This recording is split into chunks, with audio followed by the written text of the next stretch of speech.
Hello पिला माने मु विनोद आपण मानक स्वागत करुछि नायक विशेष चैनल को। आज एई वीडियो रे हमर टॉपिक रही ओडिशा सब ऑर्डिनरी स्टाफ सिलेक्शन कमिशन बा हमर OSSC रो forester forest guard excise constable रो आपण माने तो जानिथिबे तार नोटिस आसी सारिछि। तार एडमिट कार्ड किपरि आपण माने डाउनलोड करिवे आपण को step by step full process आपण मानक एई वीडियो रे रहिछि। आपण माने वीडियो को स्किप करनु नाही। जदि वीडियो रे न्यू करि आछन्ती चैनल को सब्सक्राइब करि दियंतु। वीडियो स्किप करेंगे आपण मैंने बुझीपारे आपण मैंने यही वीडियो लास्ट पर्यंत रुहतु। आपंकर एडमिट कार्ड किपर डाउनलोड करेंगे पूरा पूरा फुल प्रोसेस आप जानीपारे। आप ओडिशा सब ordinary staff selection commission website login करेंगे। किपर लॉगिन करेंगे ना आपंकर जेकोसी भी ब्राउजर ओपन करी सेठी आपको OSSC.gov.in आपको सर्च करने को पड़ो। सर्च करेंगे आपको यहीपरी वेबसाइट को ओपन होपरी वेबसाइट को ओपन हो गले आप नोटिस को देखा चाहते नोटिस को आप देखिपारे। 9 एप्रिल 2026 नोटिस आसी आपड़ी जाकि नोटिस पूरा डिटेल्स देखिपारे। मु नोटिस देखने वीडियो लंग हो डायरेक्ट एडमिट कार्ड डाउनलोड किपर करेंगे ता प्रोसेस मुझे कहीदे। मोर ऑलरेडी सर्च वीडियो आपको नोटिस देखी जदि भी नोटिस किसी डाउट रोचे कि नोटिस जानवा चाहते इंटरेस्ट अच्छा आप कमेंट मध्यम कमेंट करेंगे आपको जनईदेवी। देखो प्रथम आप ओपन कर सारापर से वेबसाइट ओपन वेबसाइट ओपन हो सारापर आपको ये दुईट ऑप्शन रही गोटे रही अप्लाई ऑनलाइन आ गोटे रही लॉगिन।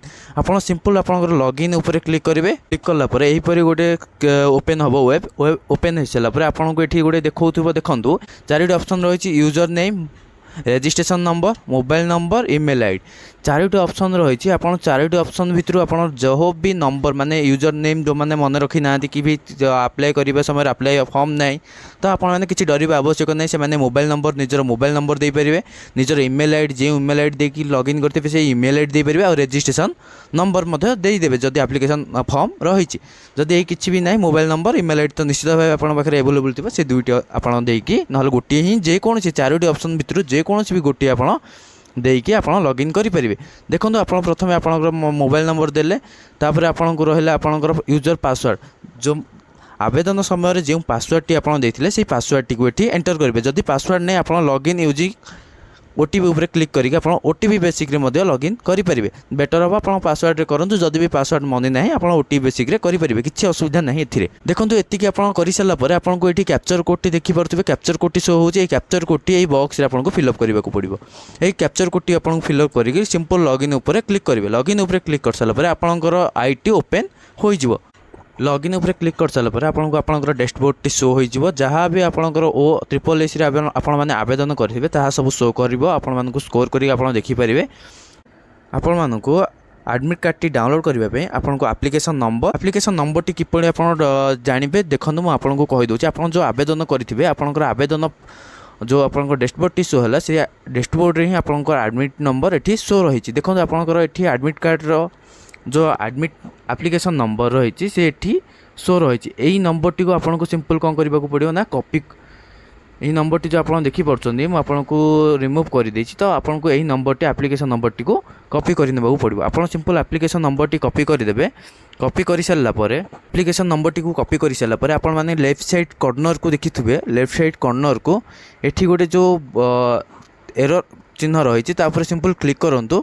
क्लिक कर सारापर आपको आपंकर जो जहाँ भी आपंकर ना एड्रेस ईमेल आईडी सबकि आपको शो हम सिंपल स्कोर करेंगे। होम आसवे होम को होम ता तल को सिंपल देखो ये लिखाई admit card letter for the post of forester forest guard excise constable माने एठी आपको डाउनलोड करने को कही एडमिट कार्ड सिंपल आप क्लिक कर नियंतु।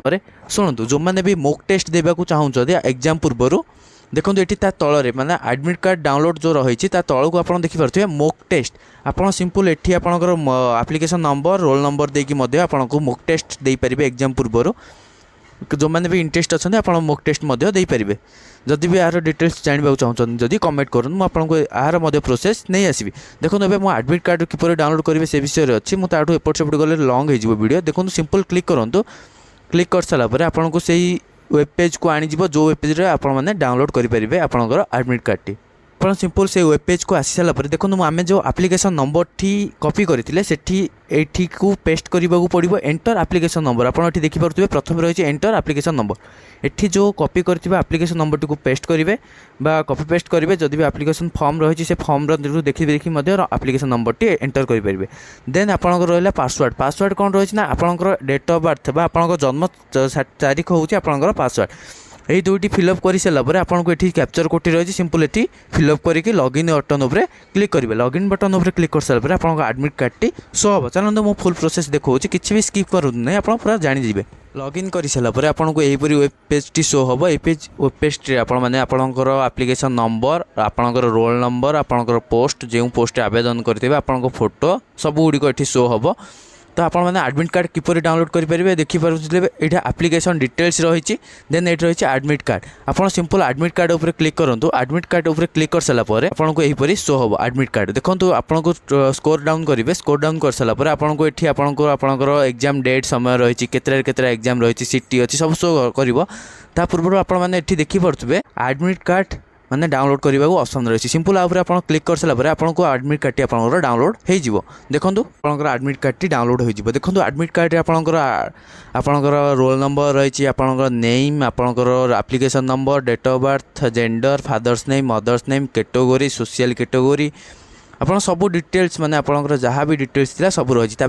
आपंकर देखिपे exam time reporting time gate closing time आपंकर एड्रेस जो रही परमानेंट एड्रेस तो आपंकर एग्जाम सेंटर एड्रेस सब डिटेल्स ये रही आपंकर ये आउे रही इंस्ट्रक्शन ऑफ कैंडिडेट्स माने आप एडमिट कार्ड धरिकी आप एग्जाम सेंटर को जीवा पूर्व कौन कौन डॉक्यूमेंट धरिकी जीवे डिटेल्स गाइडलाइंस रही सबुଗୁଡ଼ିक डिटेल्स पढ़ी एग्जाम सेंटर को जातु।